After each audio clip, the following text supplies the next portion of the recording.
Space, the final frontier.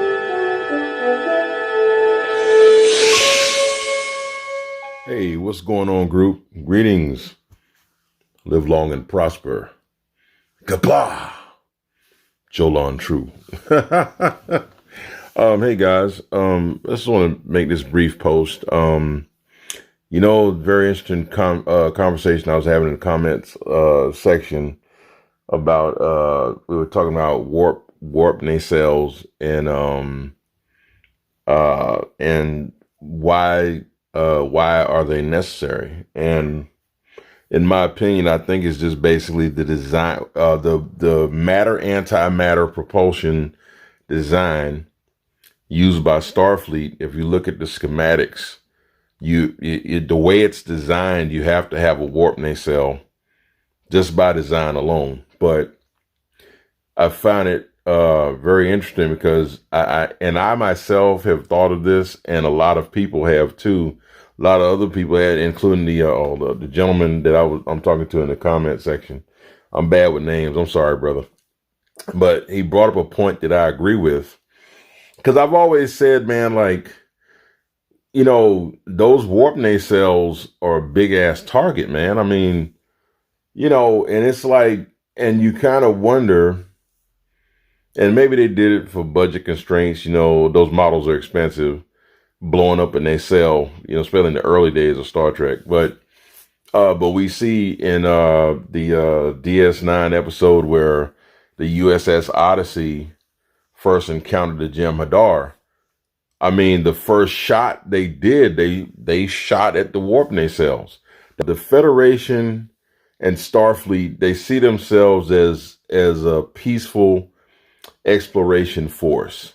They don't see them, well, they didn't until the Dominion War. They didn't see themselves as warriors or a combat force, even though Starfleet ships are designed for defensive roles.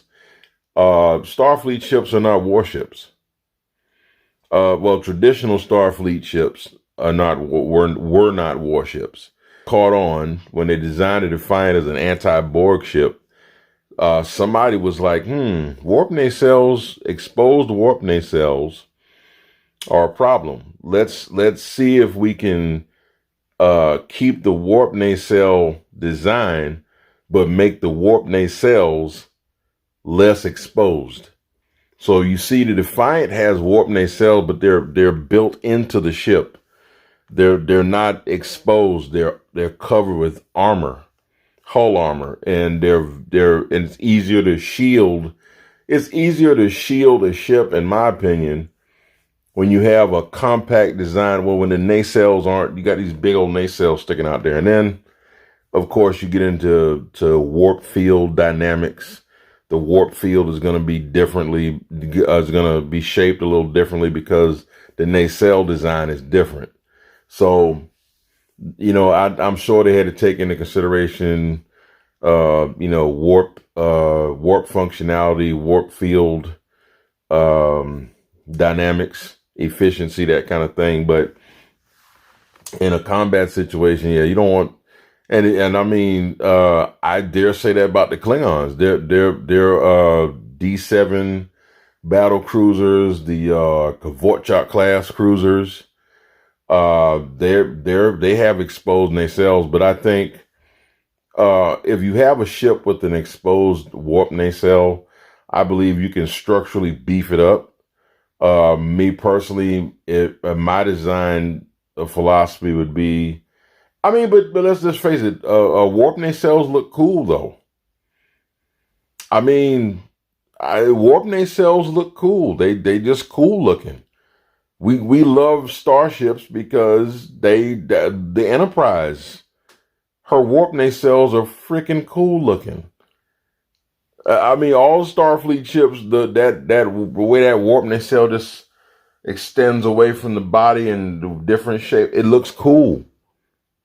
It's aesthetically pleasing to the eye. And two, what do you do? Do you trade aesthetics for functionality? What do you guys think?